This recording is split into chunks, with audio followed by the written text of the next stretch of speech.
सुनेनं घरात आत्महत्या केली होती. कोट्यावधी रुपये घेऊन मुलाचं लग्न केलं होतं.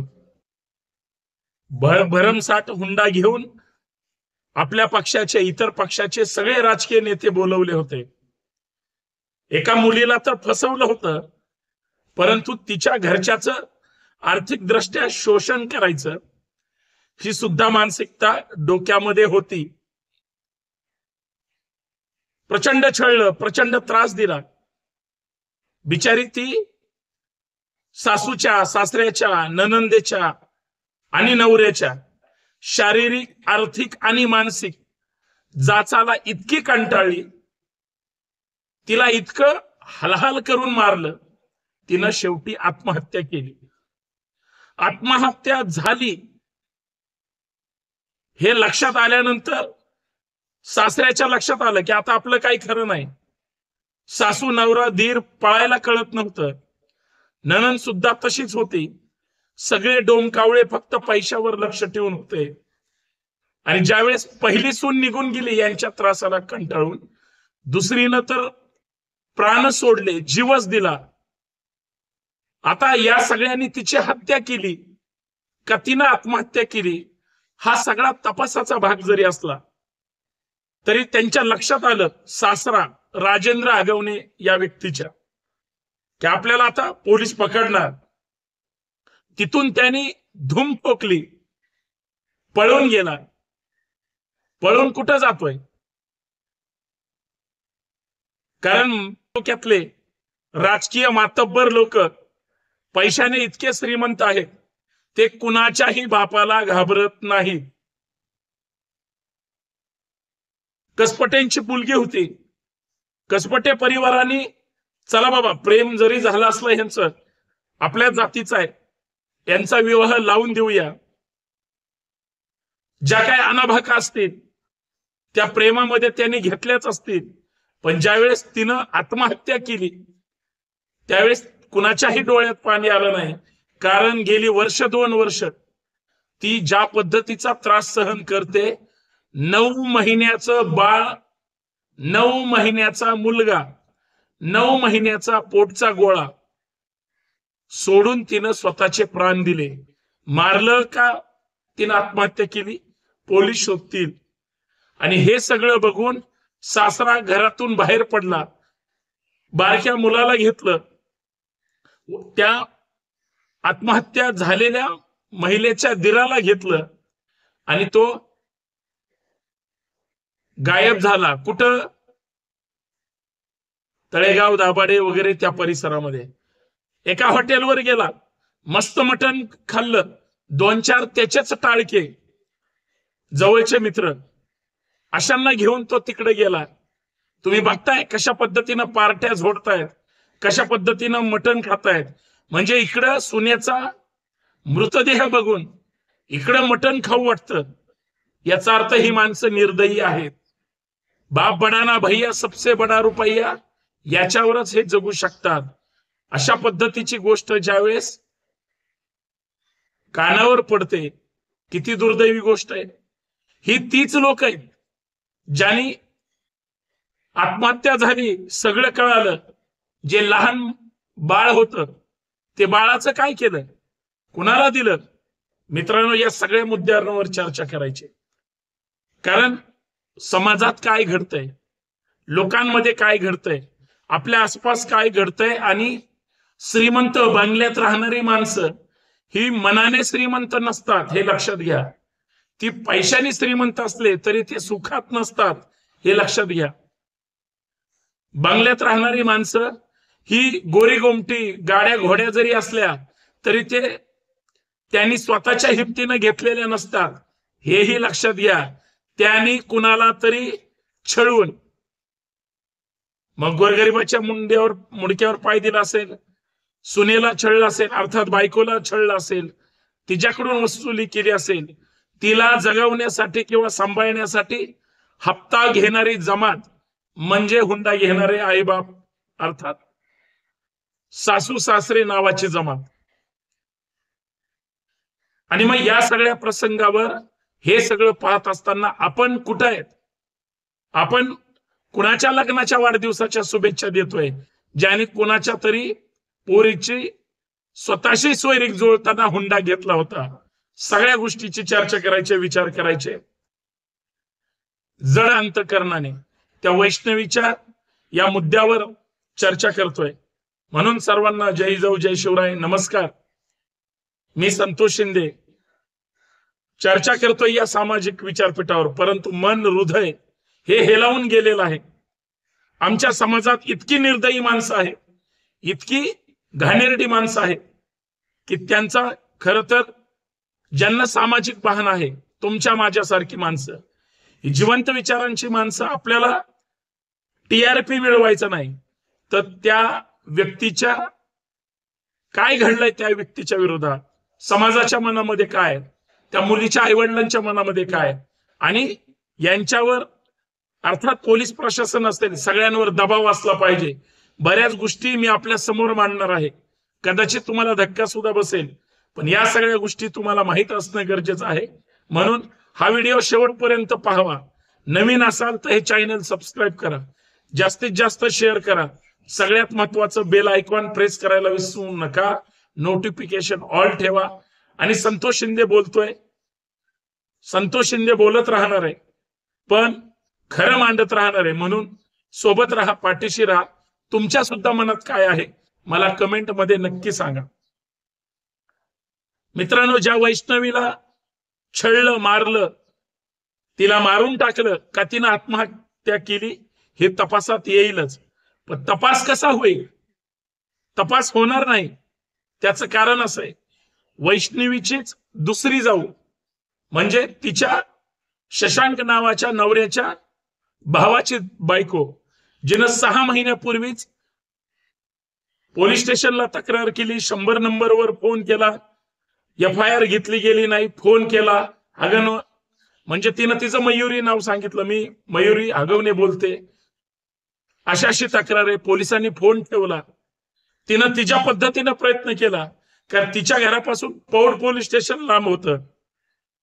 तिच्यावर होणारा अत्याचार ती म्हणजे याच राजेंद्र आगवणेच्या जाचाला कंटाळून दुसऱ्या मुलाची बायको सुद्धा प्रचंड वैतागली होती.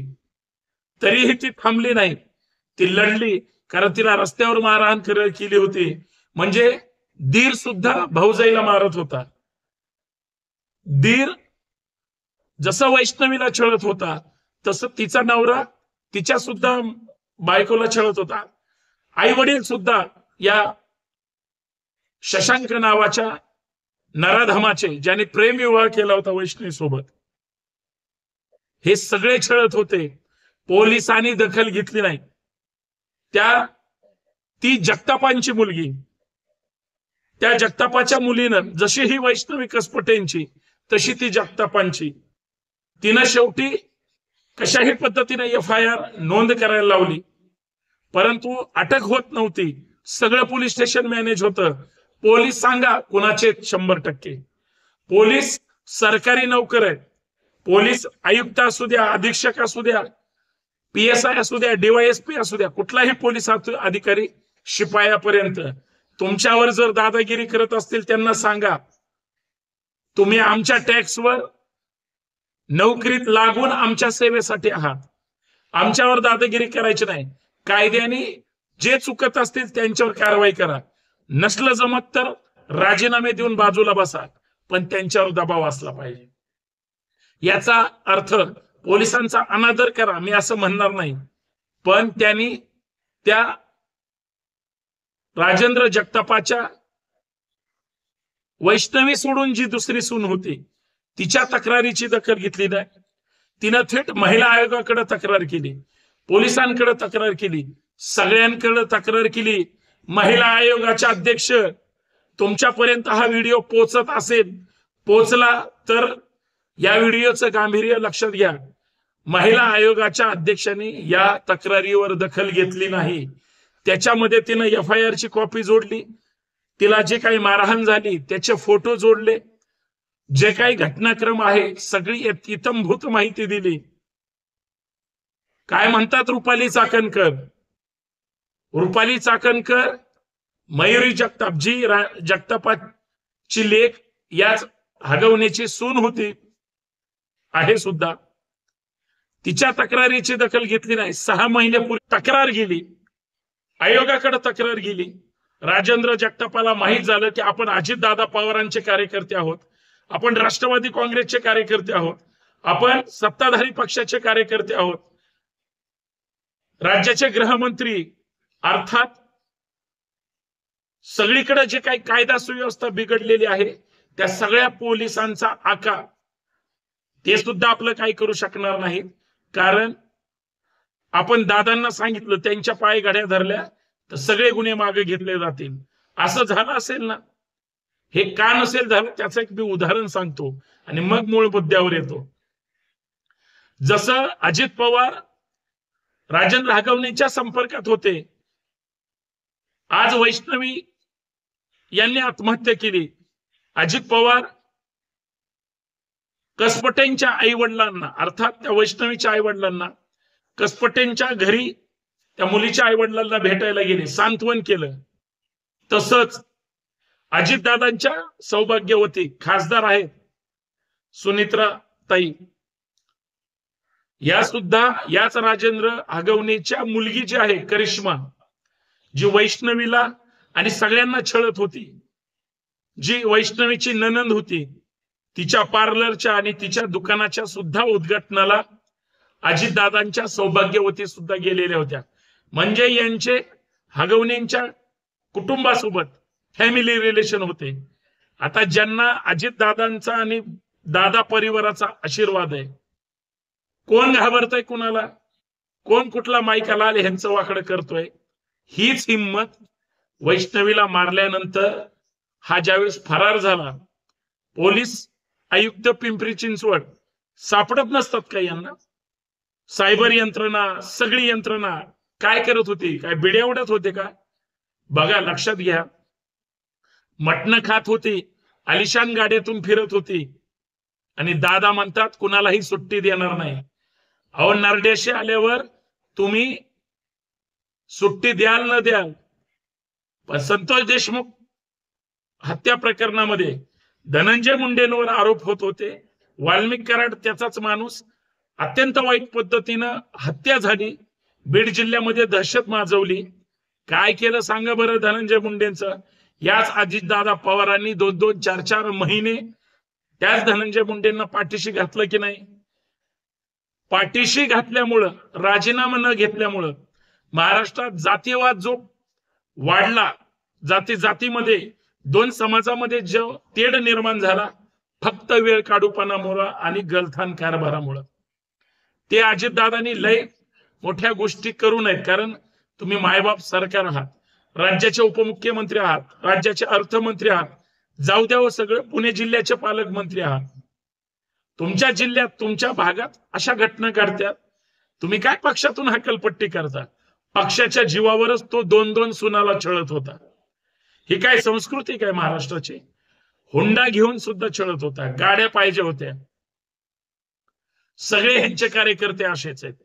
आणि महिला आयोगाचे अध्यक्ष अजितदादांचे कोण चेले चपाटे अंधभक्त जे सरकारचे असतील, आता मी पाहतोय कमेंटमध्ये ज्या पद्धतीने ते त्यांची भूमिका मांडतात, हे सगळे सरकारने आणि सरकारच्या लोकांनी कितीही कुणाचंही वाईट केलं तरी अंधभक्त हे गुन्हेगारांचं समर्थन करणार. त्याचं कारण सांगतो. महिला आयोगाच्या अध्यक्षाला सामाजिक कार्यकर्त्यांनी अडवल्यानंतर ते काय म्हणतात? चिल्लर कार्यकर्त्यांचं मी मनावर घेत नाही आणि चिल्लर लोक काहीही माझ्या विरोधात स्टेटमेंट देऊ द्या, मी त्यांना भीक घालत नाही. मला पक्षाने पद दिलंय, माझ्यावर पक्षाने जबाबदारी दिली, सरकारने जबाबदारी दिली. खरी आहे ही गोष्ट, मान्य आहे सगळ्यांना. पण बांधवांनो, ज्या पद्धतीची भाषा हे लोक वापरतात, तुम्ही पद कसं मिळवतं, कसं काय काय करता, कसं पक्षाला वेठीस धरता, जेवढे लोक पद घेतात पक्षाच्या कसं पुढे करतात, हे सगळ्यांना माहित असतं. उगाच कुणाला पद मिळत नाही. मान्य आहे तुम्ही पक्षाचे कार्यकर्ते, पण ज्यांच्या सावली सोबत वाढले तुम्ही, त्यांची गद्दारी केली, त्यांच्याशी गद्दारी केली, तुम्ही त्यांच्या होऊ शकले नाही, कोणाचे तरी काय होणार? आणि त्या मृत कुटुंबाच्या आईवडिलांना ज्यावेळेस तुम्ही त्या व्यक्तीच्या घरी जाऊन भेटता आणि बाहेर येऊन हसत हसत बाईट देता, सगळ्यांची भूमिका कळते. मित्रांनो, मला या माध्यमातून शेवटी एवढंच म्हणायचंय, माझ्या भावना ह्या व्यक्तीशी, त्या विचारांशी आणि समाजाशी निगडीत आहेत. ह्या नेत्यांच्या, पुढाऱ्यांच्या घाणेरड्या कारभारांशी निगडीत नाही. म्हणून इतकं सगळं होत असताना सरकार गुन्हेगारांना पाठीशी घालतंय, पोलीस गुन्हेगारांना पाठीशी घालतंय, वेळेवर तक्रार येऊन सुद्धा पोलीस त्या ठिकाणी तक्रार घेत नाही, कारवाई करत नाही. जर सरकारमध्ये नैतिकता असेल, पोलिसांमध्ये नैतिकता असेल, अजितदादा सहित सगळ्या पुण्यातल्या कारभाऱ्यांवर नैतिकता असेल, आणि सगळ्यात महत्वाचं लक्षात घ्या, सत्ताधारी पक्षाचे सगळे पक्ष असतील त्यांच्यात नैतिकता असेल, तर हगवणे कुटुंब एक नाही, दोन नाही, तीन नाही, 4 जण आहेत. खंडणी मागितली, मारून टाकले, पैसे मागितले, पैसे वसुली केली, खंडणीच्या, मुक्याच्या सगळ्या गुन्ह्यामध्ये जे जे लागू होतं ते सगळे गुन्हे या हगवणे कुटुंबावर लावले पाहिजेत. फक्त आत्महत्येसाठी प्रवृत्त केलं एवढाच गुन्हा लावून, गुन्हा दाखल करून त्यांना लवकर जामीन मिळेल अशी व्यवस्था जर कोण करत असेल तर ते साफ चुकीचं. या माध्यमातून मी थेट सरकारला मागणी करतोय, विनंती करतोय, म्हणून हा व्हिडिओ जास्तीत जास्त शेअर होऊ द्या, की आगवणे कुटुंबावर मोका लावल्याशिवाय आणि त्यांच्यावर कठोर कारवाई झाल्याशिवाय हा पुण्यातला सामाजिक कार्यकर्ता, कुठलाही राजकीय पक्ष ज्यांचे विचार जिवंत आहेत, कुठलाही चळवळीतला नेता हा शांत तर बसणार नाहीच, परंतु सरकारला सुद्धा शांत बसू देणार नाही. सरकार जर पाठीशी घालत असेल आणि कुणाचं लांगुल चालन करत असेल, कसं करत नाही ह्याचं पण उदाहरण एक देतो. अटक झाली या दोघांना, कुणाला? राजन राघवणे आणि त्याच्या मुलाला. त्याच्या अगोदर त्याच्या बायकोला, मुलाला आणि मुलीला व्हीआयपी ट्रीटमेंट होतो यांना पोलीस स्टेशन मध्ये, बिर्याणी खात होते हे सगळे. याचं उत्तर कोण देणार? यांना वाचवलं जाणार. पोलिसांच्या भूमिकेवर संशय आहे, सरकारच्या भूमिकेवर संशय आहे, म्हणून आपण हे प्रकरण तडीस घेऊन जाऊयात. मी आता काही वेळाने माध्यमांसमोर सुद्धा ही मागणी करणार आहे की मोका लावला पाहिजे सगळ्यांवर आणि कोणाचीही सुटका झाली नाही पाहिजे. तुम्हाला काय वाटतं मला नक्कीच कळवा. फक्त मला जाता जाता एका 10 सेकंदात आपला एवढाच वेळ घ्यायचा आहे. मित्रांनो, हुंडा घेणारी, प्रेमविवाह करणारी, मुलींना फसवणारी आणि खोट्या श्रीमंतीचा आप दाखवणारी माणसं हे नराधम असतात, हे विकृत असतात. मुलींनो आणि मुलींच्या आईबापांनो, फक्त जागरूक राहा आणि अशा लोकांपासून सावध राहा, एवढीच माफक अपेक्षा आहे. चिकित्सा करा, शोधा आणि मगच निर्णय घ्या. जे झालंय ते दुर्दैवी आहे, परंतु गुन्हेगारांना मात्र शिक्षा झाली पाहिजे, त्यासाठी लढत राहूया. धन्यवाद. व्हिडिओ आवडला, पटला तर शेअर करा, नवीन असाल तर सबस्क्राईब करा, पण जोडले जा. पाठीशी राहा, बोलत राहू, खंबीर भूमिका घेत राहू. जय शिवराय.